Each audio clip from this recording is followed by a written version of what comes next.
Hello friends, ఇవాళ ప్రపంచ asthma దినోత్సవం జరుపుకుంటున్నాం. మీ అందరికీ ప్రపంచ ఆస్తమా దినోత్సవం శుభాకాంక్షలు. ఆస్తమా అనగానే అదేదో పెద్ద శాపం, ఇది తగ్గనటువంటి జబ్బు అని అందరూ అనుకుంటుంటారు. బట్ ఇది అపోహ మాత్రమే. ఆస్తమా మనకు ఎలా తెలుస్తుంది అంటే పొడి దగ్గు, పిల్లి కూతలు, ఛాతిలో పట్టేసినట్టుగా అనిపించడము, తర్వాత ఇది అంతా కూడా రాత్రిపూట ఎక్కువగా ఈ దగ్గు, ఆయాసం అనేది ఎక్కువగా రావడము. కొంతమందికి నడుస్తున్నా లేదంటే కొంచెం ఏమాత్రం ఫిజికల్ ఎగ్జర్షన్ చేసినా కూడా వాళ్ళకు ఆయాసం అనేది వస్తూ ఉంటుంది.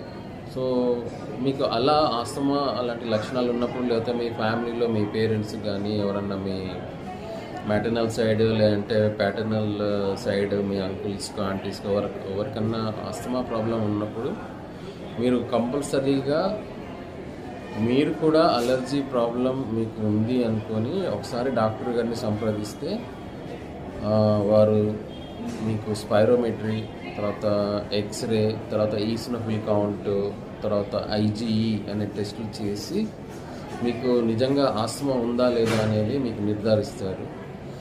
దానితోటి మీకు సరైన వైద్యం అనేది దొరుకుతుంది. ఇప్పుడు ఆస్తమాకు ఈ 21st సెంచరీలో అత్యంత పర్ఫెక్ట్ వైద్యం అనేది మనకు అందుబాటులో ఉంది. మనకు ఎన్ని రకాల ట్యాబ్లెట్స్ ఉంటాయో ఇప్పుడు దాదాపుగా అన్ని రకాల కాంబినేషన్స్ తోటి ఇన్హేలర్స్ అనేవి మనకు అందుబాటులో ఉన్నాయి. వీటిని మనం రెగ్యులర్గా వాడుతూ ఉన్నట్టయితే మన యొక్క లంగ్ పవర్ అనేది పెరిగి, తర్వాత లంగ్స్ బయట నుంచి వచ్చే దుమ్ము, ధూళి, బ్యాక్టీరియాకు, వైరస్కు రెస్పాండ్ అయ్యి ముడుచుకుపోయే తత్వాన్ని అనేది అది బాగా తగ్గించుకొని లంగ్ పవర్ అనేది పెరుగుతుంది.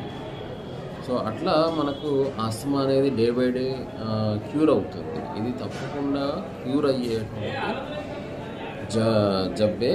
ఇదేం పెద్దగా భయపడవలసిన అవసరం లేదు.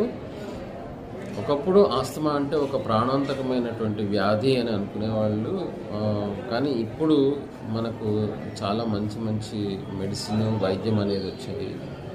సో ఎవరు కూడా ఆస్తమాకు భయపడద్దు. ఎట్టి పరిస్థితుల్లో మీరు ఆస్తమా ఉందని డిప్రెస్ అవ్వద్దు, దానికి భయపడద్దు.